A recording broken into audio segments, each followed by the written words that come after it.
In today's video, I'm going to teach you how to transfer a Word document in Google Docs. Let's get started from the very beginning. First, open your preferred web browser like Chrome, Edge, or Firefox, and go to the Google Drive website. If you're not already signed in, you'll be asked to log in with your Google account. Take a moment to make sure you're using the account where you actually want the document to live, especially if you switch between personal and work accounts. Once you're signed in, you'll see your main Google Drive dashboard, which is basically your online file storage. Now, to bring your Word document into Google Drive, look toward the top left corner of the screen. You'll see a button labeled New. Click on that, and a small menu will appear. From this menu, choose File Upload. This option lets you upload a single file from your computer into your drive. When you click File Upload, a file browser window will open on your computer. Navigate to the location where your Word document is saved, select the file, and then click Open.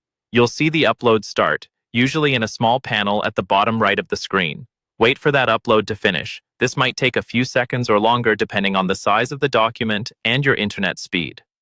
Once it's done, the Word file is now safely stored in your Google Drive, but it's still in Word format. To actually transfer it into Google Docs format, find the newly uploaded file in your drive. If you just uploaded it, it will often appear at the top of your My Drive or in the Recent section.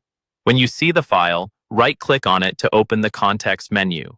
From that menu, hover over or click on Open With, and then select Google Docs. Google Docs will open in a new tab, and your Word document will be converted into a Google Docs document. Take a moment to scroll through and check the formatting, such as headings, images, and tables. Most of the time, everything transfers smoothly, but it's always a good idea to review it.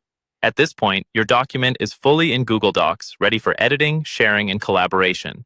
You can rename it, move it into a folder, or share it with others directly from Google Docs or Google Drive.